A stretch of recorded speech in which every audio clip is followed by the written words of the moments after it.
So let's talk about the fundamental concept behind infrared sensors. IR sensors are designed to detect infrared radiation that's emitted by objects. Every object with a temperature above absolute zero actually emits some form of infrared radiation.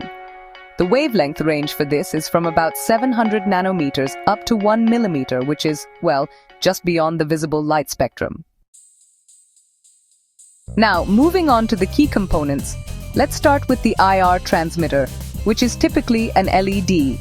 This component emits infrared light at a specific frequency, usually somewhere between 850 and 940 nanometers. To avoid interference from ambient light, the signal is modulated, meaning it's sent in pulses or patterns that the receiver can recognize. This is really important for accurate detection. Next up, we have the IR receiver, which is usually a photodiode or a phototransistor. Its job is to detect the reflected infrared radiation and then convert that IR light into an electrical current. Usually, the receiver is tuned to respond to the same frequency as the transmitter, which helps ensure that it only picks up the intended signals. Alright, let's discuss one of the operation modes, reflective mode. In this setup, both the transmitter and receiver face the same direction. The system detects objects when the infrared beam reflects off an object and comes back to the receiver. This mode is commonly used in things like line followers and object counters, which you might have seen in automation or robotics applications.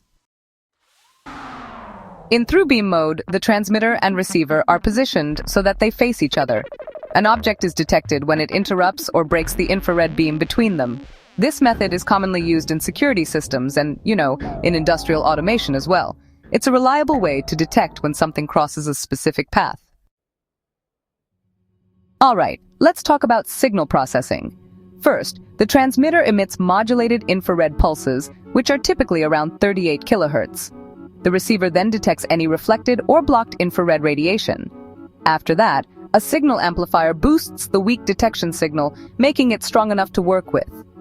Next, a comparator comes into play, converting the analog signal into a digital output. Finally, the output is triggered whenever the signal crosses a certain threshold.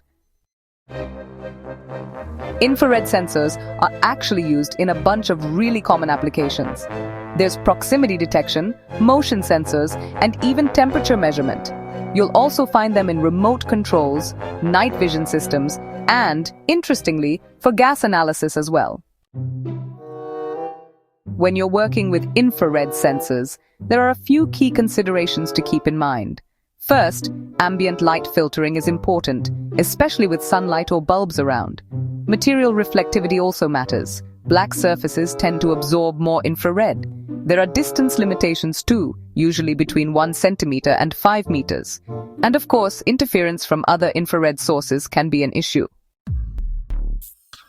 Modern infrared sensors often come packed with features like digital output through I2C or SPI built-in signal processing and ambient light rejection circuits. Many also include temperature compensation, which is pretty handy for accurate measurements.